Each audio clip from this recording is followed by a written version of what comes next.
Hello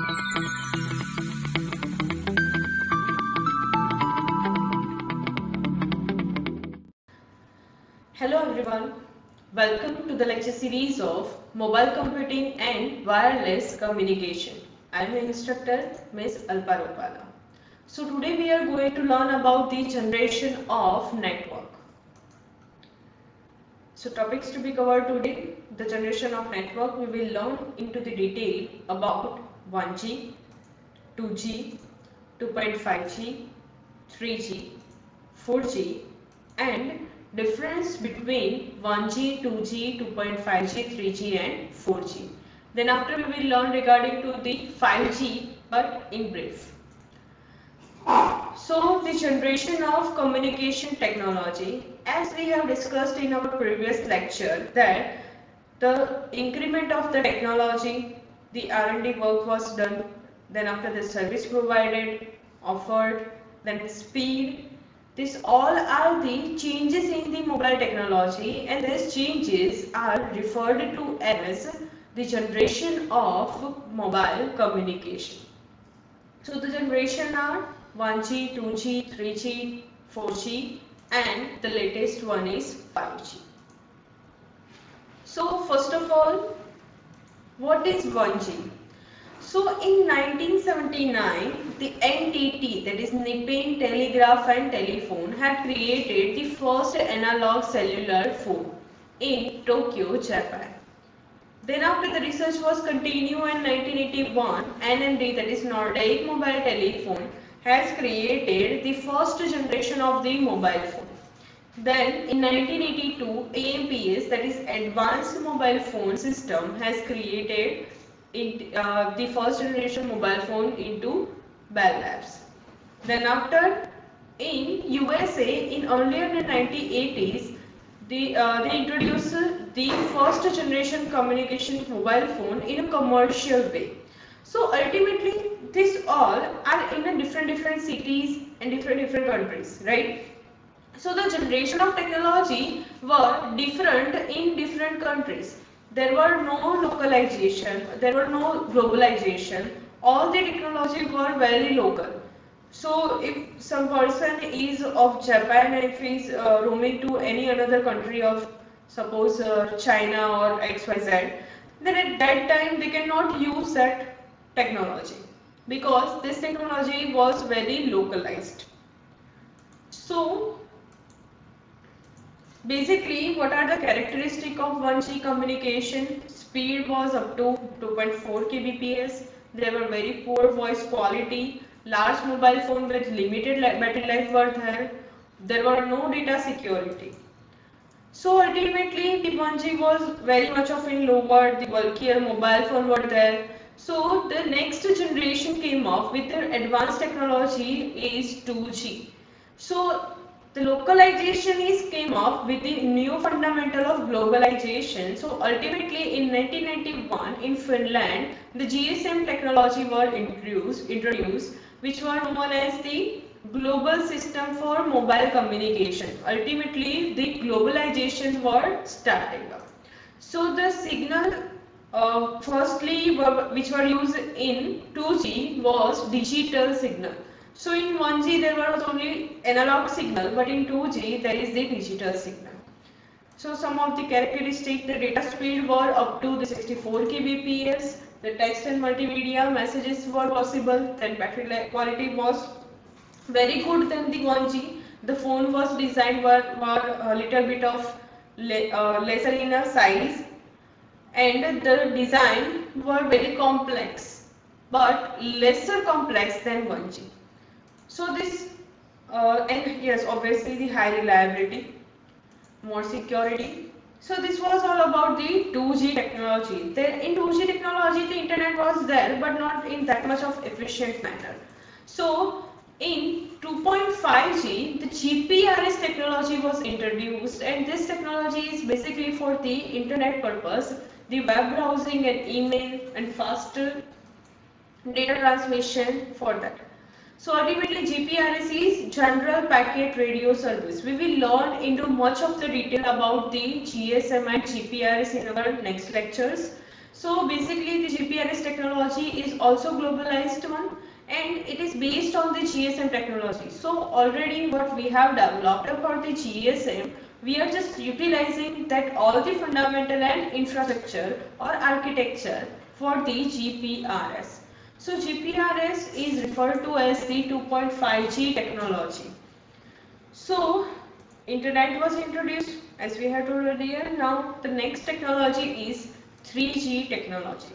The 3G technologies are, for an example, IMT 200, that is International Mobile Telephone 200, then WCDMA, wideband code division multiple access, then after TD-SDMA, time division synchronous division multiple access, synchronous code division multiple access, then UMTS, that is Universal Mobile Telecommunication Services. So these all are the 3G services, and basically the characteristic of the 3G is data speed were up to 144 kbps to 2 mbps, high speed web browsing were possible, then running of web-based application, multimedia, emails, 3D gaming, fast and easy transfer of the data, all were the 3G technologies characteristic or advantages, if you can say. So here are some the disadvantages of 3D technology or downsides. Expensive mobile phones were there, obviously. Then the 1G or 2G, the mobile phone were expensive in 2G. 3G, okay. So in 4G the mobile phone were more expensive. Now in 5G the mobile phone is more expensive. So ultimately the generation is increasing and the technology is increasing. According to it, the devices functionality and prices are also increasing. Then high infrastructure costs like licensing fees and mobile towers. Then training person requirement for the use of that. So this was all about the 3G technology. The next topic is 4G technology. So the 4G technology were introduced in 2011. So ultimately the 4G technologies are, example are WiMAX, that is wireless multimedia access. Now WiMAX we will learn in detail in our next lectures. Then LTE, that is long term evolution, and Wi-Fi. So these all are the example of 4G technology. Now next, the characteristic of 4G technology, the speed is obviously higher than the 3G. That speed is up to 100 Mbps to 1 Gbps. Then mobile web access, then high efficiency mobile phone, mobile TV, cloud computing introduced, and IP telephony. So this all was all about the 4G technology. Now the important difference between 1G, 2G, 2.5G, 3G and 4G. So the difference is the 1G is introduced in the year of 1980s, 2G in 1993, 2.5G 1997, 3G 2001 and 4G in 2009. And the location of the first commerce of this generation is the 1G first commerce in USA, the 2G in Finland, the 2.5G in Finland, then 3G in Japan and in 4G in South Korea. The technology in 1G, AMPS, NMT, NIT, ETAC, CS, these all technologies, as I have told you that different countries were using their different technologies, okay. In 2G, the GSM, that is globalization, then ISM, IS-95, IS-136 and PDS. Then in 2.5G, GPRS, then GPRS, then HSCSD. Okay, in 3G, as we all know that ISM 1000, then WCDMA, TD-SCDMA, then in 4G, Wi-Fi, WiMAX, etc. Now the type of switching used in different generation. In 1G, circuit switching. In 2G, because we were having only analog transmission, analog data transmission. In 1G, circuit switching. In 2G, circuit switching for voice and packet switching for data. And from 2.5G onwards, packet switching are being used. Now the multiple access, in first generation the multiple access which were used was FDMA, that is frequency division multiple access. In 2G, TDMA and CDMA. In 2.5G, TDMA and CDMA. In 3G and 4G onwards, only CDMA, because the CDMA is very much of secure.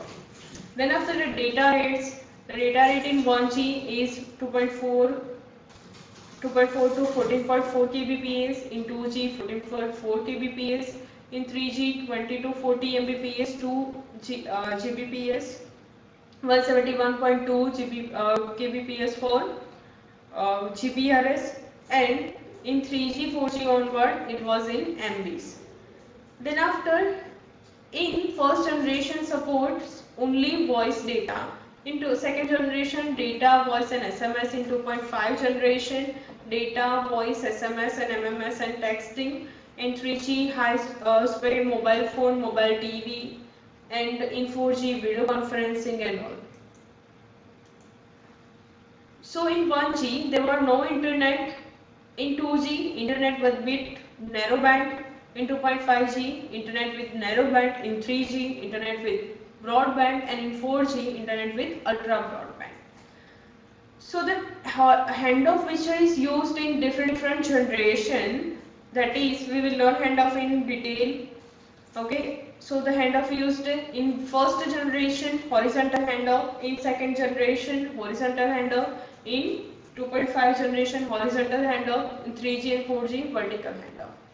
Now the operating frequency in 1G 800 MHz, in 2G GSM 900 to 1800 MHz, and CDMA 800 MHz. In 2.5G ultimately GPRS 850, in 3G 2100 MHz, and in 4G 1800 MHz. Carrier frequency in first generation 30 kHz, second generation 200 kHz, third generation 200 kHz, and so on. And in bandwidth, first generation analog, second generation 25 MHz, 2.5G 25 MHz, in 3G 100 MHz, and 4G 100 MHz bandwidth requirement. So the application, as we all know that in first generation only voice call were there, in second generation voice call, SMS, fax, in 2.5 generation voice call, SMS and MMS, in 3G voice call, SMS, MMS, VPN, etc. In 4G video conferencing, mobile TV, high definition TV, that all are the application in 4G. And advantages, as you know that in 1G a little bit of bulkier, so advantage and disadvantage we can cover both of them. That it was little bit bulkier, so that no network element with proper functionality, localization was there. Okay, but advantage is what? It was very simple and easy to use. While in 2G SIM and internet was started, but the disadvantage not having that much of efficiency than 2.5G and 3G, not having that much of data rate, bandwidth requirement was higher. Okay, and in 2.5G it was supporting the internet in very much of good speed. Okay, but not that much of extent to the 3G and 4G. 3G introduction of the video conferencing and VoIP. In 4G we are having very high definition. TV and internet is a very high definition. So we can use internet in very high speed. Okay. So this was our disadvantage we have just told you. But in 3G and 4G, what is the disadvantage? High power consumption, very different frequency planning, okay, difficult to implement. This all are the disadvantages. Now the last one, that is 5G, the fifth generation technology which was introduced in 2019. It supports basically IoT, that is Internet on Things, AI, that is artificial intelligence, and AR, that is augmented reality.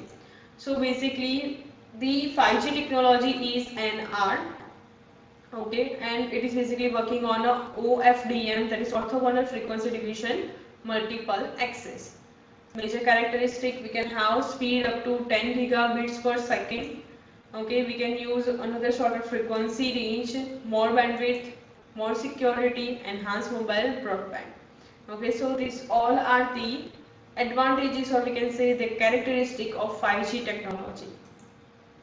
So We have learned regarding to the 1G, 2G, 2.5G, 3G, 4G and lastly 5G and difference between all of them. So thank you. We will meet in our next lecture.